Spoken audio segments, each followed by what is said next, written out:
Good morning, everyone. Today, before we start reading our book, I thought that we could try to play a round of Ribbit since I have not been able to play that game with you guys for a little while.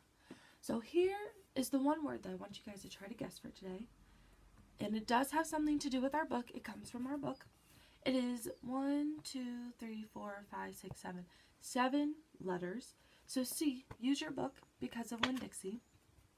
And go back and see if you can use it to help you decide what our word today might be. Alright? I will go ahead and give you one letter. Since I can't hear you guys guess it instantly, what I would like you to do is maybe use the comments below to guess what the word is and see if you're correct. Alright. Here is the first letter. See if that helps you to decide what our word is for today. Give you a little bit more time. I'm going to go ahead and add a second letter.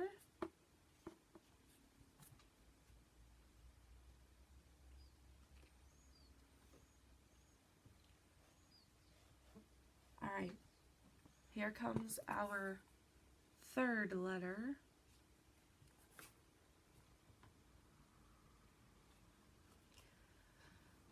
Hopefully some of you have got it by now. If not, that's okay. Make sure you use your text.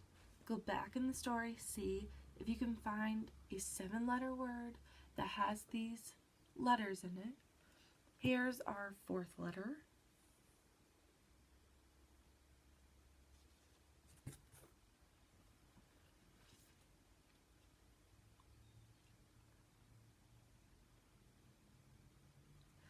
Alright, I'll go ahead and add another letter.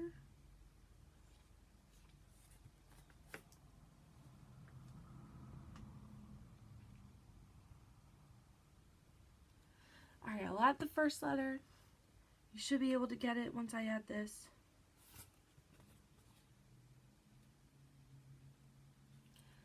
Alright, so our word of the day, playing Ribbit, is Florida. Alright, this is our word for today. What I would like you to do now is to think about why the word Florida matters in our book because of Winn-Dixie. So go ahead and take some time and decide why the word Florida is so important for the book because of Winn-Dixie.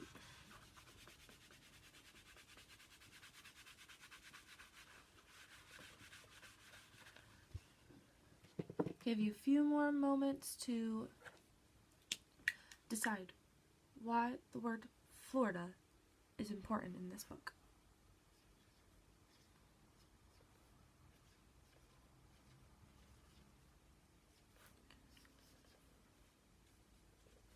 Alright. So the word Florida is important because that is where our setting, which means where the story takes place, that is where our setting is. Because remember, Opal and her dad have moved recently to Naomi, Florida. So she's new there. She doesn't really know anybody. Remember, she made her first friend a couple chapters ago with Frandy. And she's just been invited to her first party as well. But also, if you remember us reading about the author when we first started this book, alright, we know that the author and Opal have something in common because the author also lived in Florida, and she made sure that the setting in this book was in Florida because she was homesick. Alright, so she wrote about Florida because she missed being in Florida. Alright, so that is what the word Florida has to do with our book. What we are going to do now is go ahead and turn your books to page 60, and we are going to go ahead and get started with chapter 9. Alright, so page 60. We'll go ahead and start reading. Okay. Chapter 9. Excuse me. Just about everything that happened to me that summer happened because of Winn-Dixie. For instance, without him, I would never have met Gloria Dump. He was the one who introduced us. What happened was this. I was riding my bike home from Gertrude's Pets, and Winn-Dixie was running along beside me. We went past Dunlap and Steve Dewberry's house, and when Dunlap and Stevie saw me, they got on their bikes and started following me. They wouldn't ride with me, they just rode behind me and whispered things that I couldn't hear. Neither one of them had any hair on his head because their mama shaved their heads every week during the summer because of the one time Dunlap got fleas in his hair from their cat, Sadie. And now they looked like two identical bald-headed babies, even though they weren't twins. Dunlap was 10 years old, like me, and Stevie was 9 and tall for his age. "I can hear you," I hollered back at them. "I can hear what you're saying." But I couldn't. Winn-Dixie started to race way ahead of me. "You better watch out," Dunlap hollered. "That dog is headed right for the witch's house." "Winn-Dixie," I called, but he kept on going faster and hopped a gate and went into the most overgrown jungle of a yard that I had ever seen. "You better go get your dog out of there," Dunlap said. "The witch will eat that dog," Stevie said. "Shut up," I told them. I got off my bike and went up to the gate and hollered, "Winn-Dixie, you better come on out of there." But he didn't. "She's probably eating him right now," Stevie said. He and Dunlap were standing behind me. "She eats dogs all the time." "Get lost, you bald-headed babies," I said. "Hey," said Dunlap, "that ain't a very nice way for a preacher's daughter to talk." He and Stevie backed up a little. I stood there and thought for a minute. I finally decided that I was more afraid of losing Winn-Dixie than I was of having to deal with a dog-eating witch.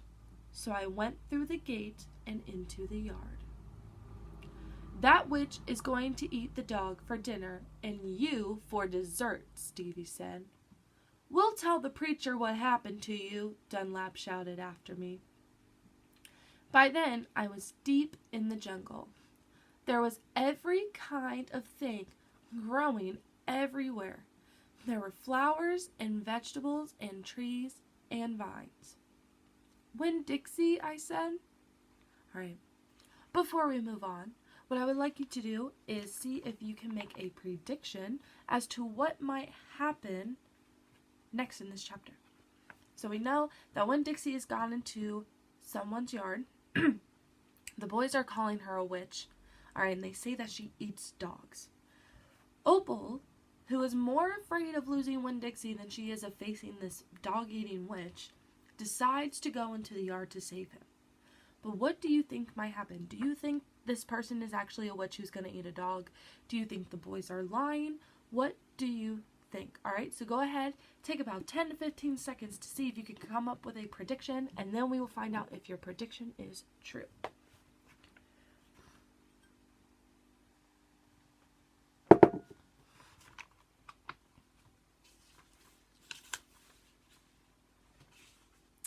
All right, let's go ahead and keep reading. Whatever you have, your thoughts, whatever you have decided to be your prediction for this chapter, let's see if it is true. All right, here we go. We are in the middle of page 63. "Heh heh heh," I heard. "This dog sure likes to eat." I went around a really big tree, all covered in moss, and there was Winn-Dixie. He was eating something right out of the witch's hand. She looked up at me. "This dog sure likes peanut butter," she said. "You can always trust a dog that likes peanut butter." She was old with crinkly brown skin. She had on a big floppy hat with flowers all over it, and she didn't have any teeth, but she didn't look like a witch. She looked nice, and Winn-Dixie liked her, I could tell. "I'm sorry he got in your garden," I said. "You ain't gotta be sorry," she said. "I enjoy a little company." "My name's Opal," I told her. "My name's Gloria Dump," she said. "Ain't that a terrible last name? Dump?" "My last name is Bellani," I said. "Sometimes the kids at school back home in Watley called me lunch meat." "Ha!" Gloria Dump laughed. "What about this dog? What you call him?" "Winn-Dixie," I said. Winn-Dixie thumped his tail on the ground. He tried smiling, but it was hard with his mouth all full of peanut butter. "Winn-Dixie?" Gloria Dump said. "You mean like the grocery store?" "Yes, ma'am," I said. "Woo-wee," she said. "That takes the strange name prize, don't it?" "Yes, ma'am," I said. "I was just fixing to make myself a peanut butter sandwich," she said. "You want one too?" "All right," I said. "Yes, please." "Go on and sit down," she said, pointing at a lawn chair with the back all busted out of it. "But sit down careful." I sat down careful, and Gloria Dump made me a peanut butter sandwich on white bread. Then she made one for herself and put her false teeth in to eat it. When she was done, she said to me, "You know, my eyes ain't too good at all. I can't see nothing but the general shape of things. So I got to rely on my heart. Why don't you go on and tell me everything about yourself, so as I can see you with my heart?" And because Winn-Dixie was looking up at her like she was the best thing he had ever seen, and because the peanut butter sandwich had been so good, and because I had been waiting for a long time to tell some person everything about me, I did. Alright, and that is chapter 9. So we have also met a new character again in this chapter, Gloria Dump, who the boys thought was a witch, but we found out she's not, so that's good. Maybe that was your prediction. You decided that she wasn't a witch, and so you said that the boys were just maybe making it up or just trying to play games and try to mess around with Opal. But either way, we figured out what happened. Winn-Dixie is safe. He was just eating peanut butter. Alright, so what we're going to do now is go over some vocabulary words. So let's go ahead and turn to the vocabulary page in our packet.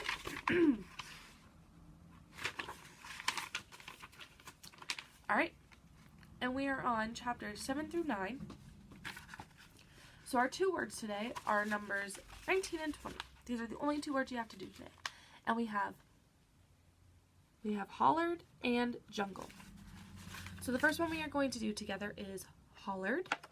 So what I would like you to do, see if you can find the word hollered in the book. I'm going to give you some time to do it.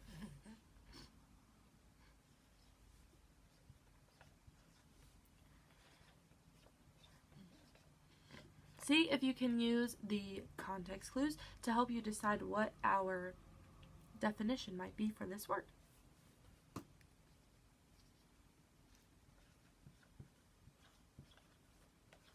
Alright.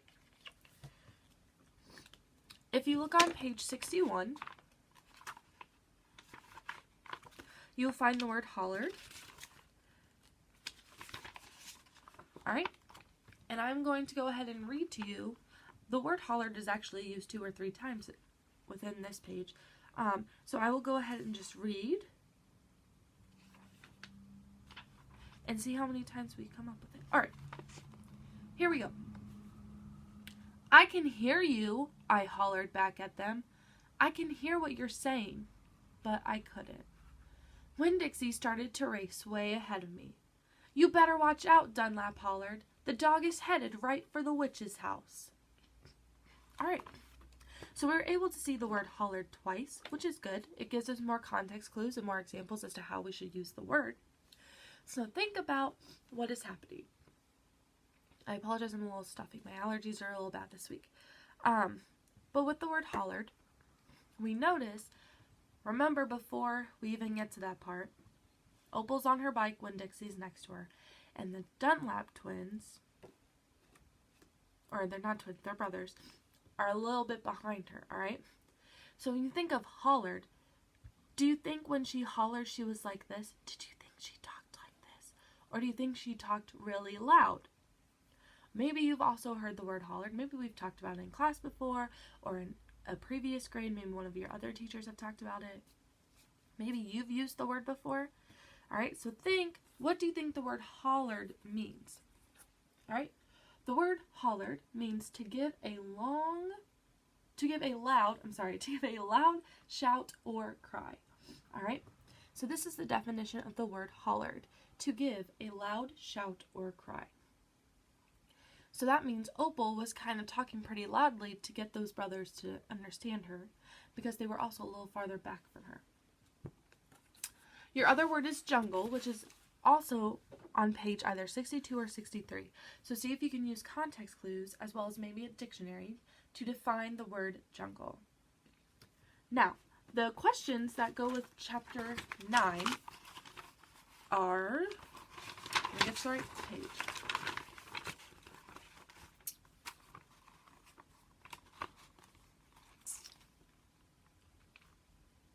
Numbers 6 and 7 are the questions that go with chapter 9, all right?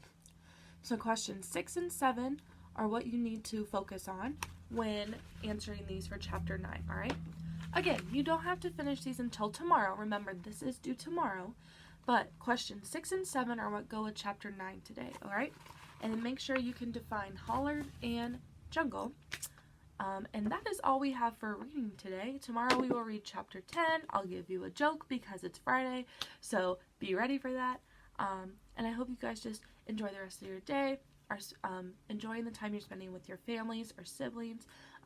Know that I miss you all, and I wish I could see you guys in person, but I am thankful that I'm able to still read to you and be able to communicate with you guys a little bit through this. But you guys enjoy the rest of your day, and I will see you tomorrow.